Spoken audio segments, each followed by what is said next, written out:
Private वकील ने कोई डिफेंस लॉयर रह चुके ने कोई कुछ ने बहुत चंगे कद दे या कई बारी वो चंगे मतलब कि वकील होंगे ने वो स्टेट वाल जाते तो कई बारी जड़ियाँ वो गल्लां बातां होंदियां ने।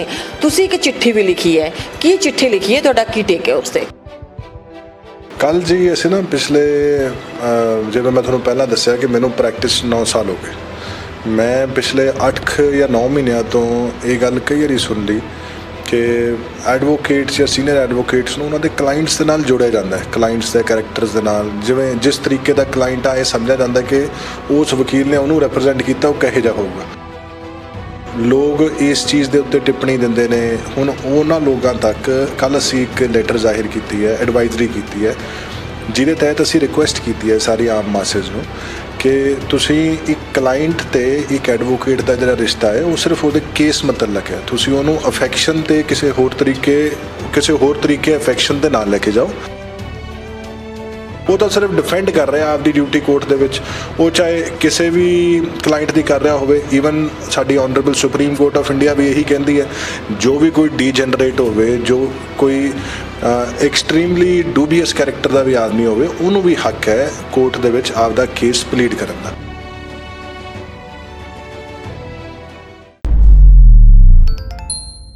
ਸਤਿ ਸ਼੍ਰੀ ਅਕਾਲ ਜੀ, ਤੁਸੀਂ ਦੇਖ ਰਹੇ ਹੋ D5 ਚੈਨਲ ਪੰਜਾਬੀ। एक अपॉइंटमेंट हुई है जो पंजाब की गल कर लीए AG ऑफिस के उन्होंने लैके काफ़ी सारे तरीके दियाँ जड़ियाँ ने गल्लां उठ रही ने, सवाल भी किए जा रहे हैं, जो सियासी धिरां वालों भी किए जा रहे हैं, होर भी किए जा रहे हैं। उस तो पहले भी कई बारी जोड़े प्राइवेट वकील सरकार दे वकील बनते रहे ने या इस पोजीशन पर आते रहे हैं, तो कई बारी कई गल्लां जड़ियां उठदियां रही ने।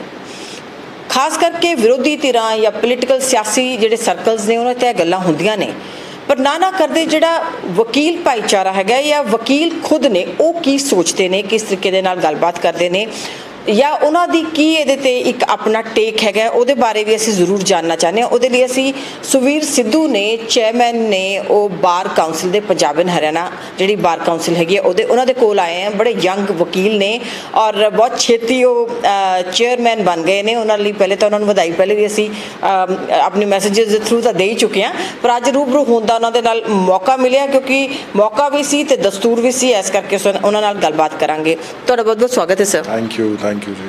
सुवीर जी, गल तो मैं बंद दी है, पोलीटिकल सर्कल्स तो ये गल्लां होंदी रहंदी, वो तो तुसीं नहीं छेड़नी, वो तो तुहाडे काम की गल नहीं हैगी, पर मेरा उत्थे रैफरेंस देना जरूरी सीगा।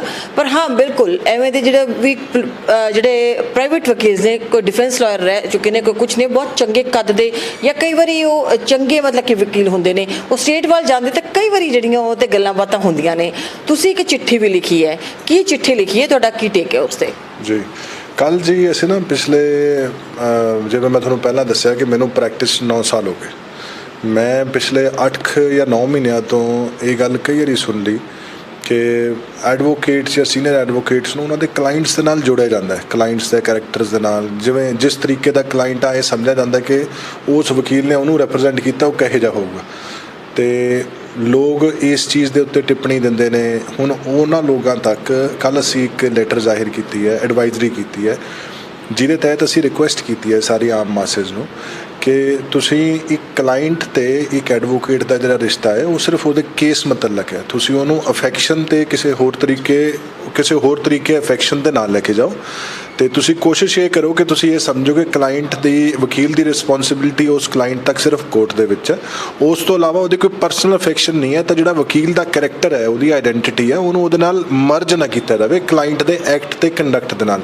ਉਹ ਤਾਂ ਸਿਰਫ ਡਿਫੈਂਡ ਕਰ ਰਿਹਾ ਆਪਦੀ ਡਿਊਟੀ ਕੋਰਟ ਦੇ ਵਿੱਚ, ਉਹ ਚਾਹੇ ਕਿਸੇ ਵੀ ਕਲਾਇੰਟ ਦੀ ਕਰ ਰਿਹਾ ਹੋਵੇ। ਈਵਨ ਸਾਡੀ honourable supreme court of India ਵੀ ਇਹੀ ਕਹਿੰਦੀ ਹੈ ਜੋ ਵੀ ਕੋਈ ਡੀਜਨਰੇਟ ਹੋਵੇ, ਜੋ ਕੋਈ ਐਕਸਟ੍ਰੀਮਲੀ ਡੂਬੀਅਸ ਕੈਰੈਕਟਰ ਦਾ ਵੀ ਆਦਮੀ ਹੋਵੇ, ਉਹਨੂੰ ਵੀ ਹੱਕ ਹੈ ਕੋਰਟ ਦੇ ਵਿੱਚ ਆਪਦਾ ਕੇਸ ਪਲੀਡ ਕਰਨ ਦਾ। ਚਾਹੇ ਤਾਂ ਹੀ ਕਰਕੇ ਲੀਗਲ ਏਡ ਬਣਦੀ ਹੈ, ਜਿਹੜੇ ਕਿ ਲੋਕ ਗੁਰਬਤ ਦੇ ਵਿੱਚ ਨੇ, ਜਿਹੜੇ ਕਿ ਲੋਕਾਂ ਤੱਕ ਲੀਗਲ ਸਰਵਿਸਿਜ਼ ਨਹੀਂ ਪਹੁੰਚ ਸਕਦੀਆਂ, ਉਹਨੂੰ ਸਪੈਸੀਫਿਕਲੀ ਕੋਰਟ ਲੀਗਲ ਏਡ ਦਿੰਦੀ ਹੈ ਤਾਂ ਕਿ ਤੁਹਾਡਾ ਵੀ ਹੱਕ ਹੈ ਆਪਦੀ ਕੋਰਟ ਦੇ ਵਿੱਚ ਦਲੀਲ ਰੱਖਣ ਦਾ। ਉਹ ਦਲੀਲ ਹੋਰ ਕੋਈ ਨਹੀਂ ਰੱਖ ਸਕਦਾ, ਸਿਰਫ ਵਕੀਲ ਰੱਖ ਸਕਦਾ। ਇੱਕ ਵਕੀਲ ਹੋ ਤੁਸੀਂ ਔਰ ਤੁਸੀਂ ਆਪਣੇ ਤਰੀਕੇ ਦੇ ਨਾਲ ਜਿਹੜੀ ਉਹ ਇੱਕ ਲੈਟਰ ਜਾਂ ਐਡਵਾਈਜ਼ਰੀ ਜਿਹੜੀ ਇਹ ਜਾਰੀ ਕੀਤੀ ਹੈ, ਉਹਦੇ ਵਿੱਚ ਤੁਸੀਂ ਇੱਕ ਰੈਫਰੈਂਸ ਵੀ ਦਿੱਤਾ, ਮੈਂ ਪੜ੍ਹਿਆ। ਤੁਸੀਂ ਡਾਕਟਰਸ ਉਹਨਾਂ ਦੇ ਕਿੱਤੇ ਦੀ ਵੀ ਗੱਲ ਕੀਤੀ ਹੈ ਕਿ ਜਿਹੜਾ ਉਹਨਾਂ ਦੇ ਕੋਲ ਵੀ ਚਾਹੇ ਕੋਈ ਕਿਸੇ ਵੀ ਤਰੀਕੇ ਦਾ ਜਿਹੜਾ ਪੇਸ਼ੈਂਟ ਆ ਜਾਏ ਤਾਂ ਉਹਨਾਂ ਨੂੰ ਮਨਾ ਤਾਂ ਨਹੀਂ ਕਰ ਸਕਦੇ ਨਾ, ਉਹ ਕਰਨਗੇ, ਬਟ ਡੈਫੀਨੇਟਲੀ ਡਾਕਟਰ ਕੋਲ ਇੱਕ ਤਰੀਕੇ ਨਾਲ ਆਏਗਾ ਤਾਂ ਮਨਾ ਨਹੀਂ ਕਰ ਸਕਦਾ ਇਲਾਜ ਕਰਨ ਤੋਂ।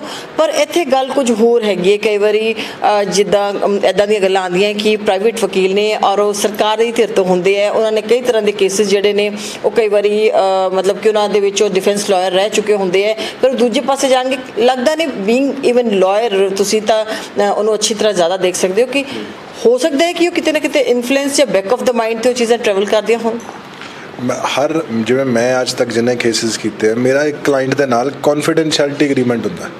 ਜਿਵੇਂ ਮੈਂ ਆਪਦੇ ਕਲਾਇੰਟ ਨਾਲ ਜੋ ਵੀ ਗੱਲ ਕਰੂੰਗਾ ਉਹ ਕਿਸੇ ਆਪੋਜ਼ਿਟ ਪਾਰਟੀ ਦਾ ਬੜੀ ਦੂਰ ਦੀ ਗੱਲ ਹੈ, ਕਿਸੇ ਹੋਰ ਦੂਜੇ ਕਲਾਇੰਟ ਜਾਂ ਦੂਜੇ ਵਕੀਲ ਨਾਲ ਵੀ ਨਹੀਂ ਕਰੂੰਗਾ ਮੈਂ, ਬਲਕਿ ਆਪਦੇ ਘਰ ਦੇ ਵਿੱਚ ਆਪਦੀ ਵਾਈਫ ਜਾਂ ਆਪਦੇ ਪੇਰੈਂਟਸ ਨਾਲ ਵੀ ਉਹ ਗੱਲ ਸਾਂਝੀ ਨਹੀਂ ਕਰ ਸਕਦਾ, ਕਿਉਂਕਿ ਕੌਨਫੀਡੈਂਸ਼ੀਅਲਿਟੀ ਐਗਰੀਮੈਂਟ ਹੈ, ਇਹੀ ਸਾਡਾ ਕੋਡ ਆਫ ਐਥਿਕਸ ਹੈ। ਤੇ ਜੇ ਕੋਈ ਤੁਸੀਂ ਵਿਅਕਤੀ ਵਿਸ਼ੇਸ਼ ਦੀ ਗੱਲ ਕਰ ਰਹੇ ਹੋ ਜਾਂ ਕੋਈ ਪੋਸਟ ਦੀ ਗੱਲ ਕਰ ਰਹੇ ਹੋ, ਇਹ ਜਿਹੜਾ ਸਾਡਾ ਲੈਟਰ ਹੈ, ਕਿਉਂਕਿ ਸਾਡੀ ਜਿਹੜੀ ਬੋਡੀ ਹੈ ਉਹ ਪੰਜਾਬ, ਹਰਿਆਣਾ, ਚੰਡੀਗੜ੍ਹ ਨਾਲ ਮੁਤੱਲਕ ਹੈ, ਤਾਂ ਸਾਡੀ ਇਹੀ ਐਡਵਾਈਜ਼ਰੀ ਸਭ ਨੂੰ ਇਹੀ ਸੀ ਕਿ ਤੁਸੀਂ ਜਿਵੇਂ ਇੱਕ ਡਾਕਟਰ ਨੂੰ ਦੇਖਦੇ ਹੋ, ਡਾਕਟਰ ਕੋਲੇ ਦੇਖੋ ਦੋਨੋਂ ਪਾਰਟੀਆਂ ਜਾਂਦੀਆਂ, ਜੇ ਇੱਕ ਦੋ ਪਾਰਟੀ ਲੜਾਈ ਹੋ ਜਾਂਦੀ ਆਪਸ ਦੇ ਵਿੱਚ, ਉਹ ਸਿਵਲ ਹਸਪਤਾਲ ਉਸੇ ਡਾਕਟਰ ਕੋਲ ਇਲਾਜ ਕਰਦੀਆਂ, ਉਸੇ ਕੋਲੋਂ ਐਮਐਨਸੀ ਬਣਾਉਂਦੀਆਂ, ਬਾਅਦ ਦੇ ਵਿੱਚ ਉਹ ਕਦੀ ਇਹ ਨਹੀਂ ਕਹਿੰਦੇ ਕਿ ਡਾਕਟਰ ਨੇ ਗਲਤ ਬਣਾਇਆ ਸੀ, ਉਹ ਤਾਂ ਜੀ ਉਧਰਲੇ ਪਾਸੇ ਚੱਲ ਰਿਹਾ ਸੀ, ਆਏ ਨਹੀਂ ਕਹਿੰਦੀਆਂ।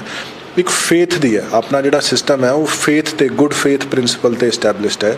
ਤੁਹਾਨੂੰ ਮੈਂ ਇੱਕ ਬੜੀ ਸਿੰਪਲ ਜਾਂ ਸੁਚੱਜਾ ਦਾ ਐਗਜ਼ਾਮਪਲ ਦਿੰਦਾ। ਤੁਸੀਂ ਇਹ ਦੇਖੋ, ਜਿਸ ਟਾਈਮ ਵਿੰਟਰ ਹੁੰਦੀ ਹੈ ਜੀ ਸਾਡੇ ਹਾਈ ਕੋਰਟ ਦੇ ਵਿੱਚ ਜਾਂ ਸੁਪਰੀਮ ਕੋਰਟ ਦੇ ਵਿੱਚ, ਤਾਂ ਆਲ through out the year winter ਦੇ ਵਿੱਚ ਸਾਨੂੰ ਗਾਊਨ ਪਾਉਣ ਦੀ ਮੈਂਡੇਟਰੀ ਹੈ ਕਿ ਤੁਸੀਂ ਗਾਊਨ ਪਾਉਣਾ। ਜਿਹੜਾ ਸਾਡਾ ਗਾਊਨ ਹੈ ਉਹ ਪੁਰਾਣੇ ਵਿਕਟੋਰੀਅਨ ਟਾਈਮਸ ਤੋਂ ਲਿਆ ਜਾ ਰਿਹਾ, ਪ੍ਰੀ ਇੰਡੀਪੈਂਡੈਂਸ ਐਰਾ ਤੋਂ ਲਿਆ ਜਾ ਰਿਹਾ। ਉਸ ਟਾਈਮ ਤੇ ਵਕੀਲ ਜਿਹੜਾ ਵਕਾਲਤ ਦਾ ਪ੍ਰੋਫੈਸ਼ਨ ਹੈ ਉਹ ਕੋਈ ਪੈਸੇ ਨਾਲ ਨਹੀਂ ਹੁੰਦਾ ਸੀ, ਉਹ ਕੋਈ ਬਾਰਟਰ ਸਿਸਟਮ ਸੀ।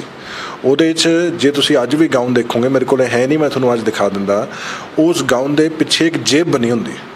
ਓਕੇ, ਉਹ ਜਿਹੜੇ ਜੂਨੀਅਰ ਲਾਇਰਸ ਨੇ, ਜਿਵੇਂ ਅਸੀਂ ਜਿਹੜੇ ਗਾਊਨ ਪਾਉਂਦੇ ਆ, ਉਹਦੇ ਪਿੱਛੇ ਛੋਟੀ ਜੇਬ ਹੈ। ਲੋਕ ਪਹਿਲਾਂ ਜਿਵੇਂ ਚਾਵਲ, ਕੋਈ ਕੁਛ ਗੇਹੂੰ ਪਾ ਗਿਆ, ਕੁਛ ਸਿੱਕੇ ਪਾ ਗਿਆ, ਉਹ ਪਹਿਲਾਂ ਪਿੱਛੇ ਵਕੀਲ ਦੀ ਬਹਿਸ ਦੇਖ ਕੇ ਪਾ ਜਾਂਦੇ ਸੀ, ਵਕੀਲ ਫੀਸ ਨਹੀਂ ਲੈਂਦੇ ਸੀ। ਤੇ ਜਿਹੜੇ ਸੀਨੀਅਰ ਐਡਵੋਕੇਟਸ ਹੈ, ਜਿਨ੍ਹਾਂ ਕਰਕੇ ਮੈਂ ਸਪੈਸੀਫਿਕਲੀ ਕੱਲ੍ਹ ਅਸੀਂ ਉਹ ਐਡਵਾਈਜ਼ਰੀ ਇਸ਼ੂ ਕੀਤੀ ਹੈ, ਉਹ ਤਾਂ ਸਾਡੇ ਅਟਮੋਸਟ ਰਿਸਪੈਕਟਡ ਨੇ। ਉਹਨਾਂ ਨੂੰ ਤਾਂ ਹਾਈ ਕੋਰਟ ਜੱਜਸ ਉਹਨਾਂ ਨੂੰ ਇਹ ਡੈਜ਼ਿਗਨੇਸ਼ਨ ਦਿੰਦੇ ਆ ਆਫਟਰ ਅਸਰਟਨਿੰਗ ਕਿ ਉਹਨਾਂ ਦਾ ਕਿੰਨੇ ਸਾਲ ਦਾ ਐਕਸਪੀਰੀਅੰਸ ਹੈ, ਉਹਨਾਂ ਦੀ ਇੰਟੈਗਰਿਟੀ ਦੈਟ ਇਜ਼ ਬਿਯੋਂਡ ਐਵਰੀਥਿੰਗ। ਉਸ ਤੋਂ ਬਾਅਦ ਉਹਨਾਂ ਨੂੰ ਜਿਹੜਾ ਗਾਊਨ ਮਿਲਦਾ, ਜਿਹੜਾ ਜੱਜਸ, ਹਾਈ ਕੋਰਟ ਆਨਰੇਬਲ ਜੱਜਸ ਵੀ ਉਹੀ ਗਾਊਨ ਪਾਉਂਦੇ ਨੇ, ਉਹਦੇ 'ਚ ਵੱਡੀ ਜੇਬ ਹੈ। ਉਹ ਵੱਡੀ ਜੇਬ ਇਸ ਕਰਕੇ ਹੁੰਦੀ ਹੈ ਕਿ ਉਹਨਾਂ ਨੂੰ ਜ਼ਿਆਦਾ ਲੋਕ ਉਸ ਟਾਈਮ ਤੇ ਕਰਦੇ ਸੀ, ਉਹਨਾਂ ਦਾ ਜ਼ਿਆਦਾ ਸਤਿਕਾਰ ਕਰਦੇ ਸੀ। ਇਹੀ ਸੀਨੀਅਰ ਐਡਵੋਕੇਟਸ ਜਿਹੜੇ ਆਪਣੇ ਇੱਥੇ ਨੇ, ਇਹਨਾਂ ਨੂੰ ਕੁਈਨਸ ਕਾਉਂਸਲਸ ਕਹਿੰਦੇ ਆ, QC, ਜਿਹੜੇ ਕਿ ਇੰਗਲੈਂਡ ਦੇ ਵਿੱਚ ਨੇ। ਤਾਂ ਕਿ ਤੁਸੀਂ ਇਹ ਦੇਖੋ ਕਿ ਕਿੱਥੋਂ ਪ੍ਰੋਫੈਸ਼ਨ ਆ ਰਿਹਾ, ਕਿੱਥੇ ਤੱਕ ਹੁਣ ਪਹੁੰਚ ਗਿਆ। ਸਾਡਾ ਐਡਵਾਈਜ਼ਰੀ ਇਸ਼ੂ ਕਰਨ ਦਾ ਮਕਸਦ ਇਹੀ ਹੈ ਕਿ ਤੁਸੀਂ ਕਿਸੇ ਐਡਵੋਕੇਟ ਨੂੰ ਕਿਸੇ ਕਲਾਇੰਟ ਦੇ ਨਾਲ ਜੋੜ ਕੇ ਉਸ ਐਡਵੋਕੇਟ ਨੂੰ ਮਲਾਈਨ ਨਾ ਕਰੋ। ਉਹਨਾਂ ਦੀ ਐਕਸਪੀਰੀਅੰਸ, ਉਹਨਾਂ ਦਾ ਈਅਰਸ ਦੀ ਸਰਵਿਸ, ਉਹ ਸੁਸਾਇਟੀ ਆਪਦੇ ਆਪ ਨੂੰ ਤਾਂ ਹੈ ਹੀ ਹੈ, ਪਰ ਉਹ ਸੁਸਾਇਟੀ ਨੂੰ ਵੀ ਹੈ। ਸੁਵੀਰ ਜੀ, ਤੁਸੀਂ ਉਹਨੂੰ ਐਲਿਜ਼ਬੈਥਨ ਏਜ ਯਾਦ ਦਿਵਾਤੀ। ਨਾਵਲ ਪੜ੍ਹੇ ਸੀ ਅੰਗਰੇਜ਼ੀ ਦੇ ਵਿੱਚ, ਵੱਡੇ ਵੱਡੇ ਗਾਊਨ ਪਾ ਕੇ ਲੋਕ ਚੱਲਦੇ ਸੀ, ਉਹ ਵਕੀਲ ਵੀ ਪਾਉਂਦੇ, ਤੁਸੀਂ ਉਹ ਗੱਲ ਕੀਤੀ ਹੈ।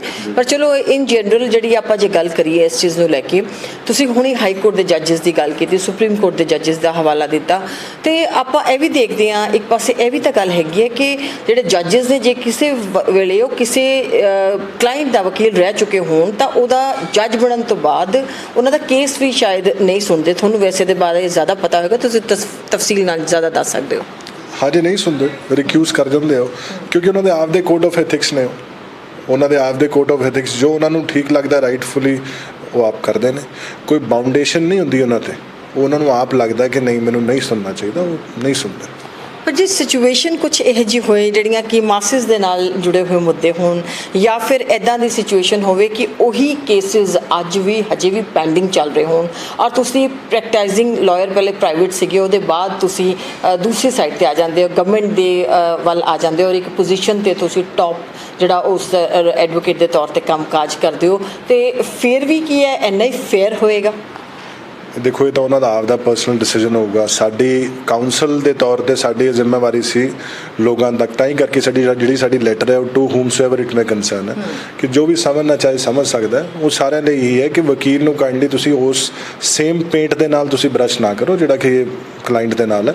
ਹਾਂ, ਉਹ ਐਡਵੋਕੇਟ ਉਸ ਤੋਂ ਬਾਅਦ ਜ਼ਿੰਮੇਵਾਰੀ, ਕੋਈ ਵੀ ਜ਼ਿੰਮੇਵਾਰੀ ਜਿਹੜੀ ਤੁਸੀਂ ਗੱਲ ਕਰ ਰਹੇ ਹੋ, ਕੋਈ ਵੀ ਜ਼ਿੰਮੇਵਾਰੀ ਐਡਵੋਕੇਟ ਨੂੰ ਮਿਲਦੀ ਹੈ, ਚਾਹੇ ਸਟੇਟ ਕਾਉਂਸਲ ਰਾਹੀਂ ਮਿਲਦੀ ਹੈ, ਚਾਹੇ ਪ੍ਰਾਈਵੇਟ ਕਲਾਇੰਟ ਰਾਹੀਂ ਮਿਲਦੀ ਹੈ।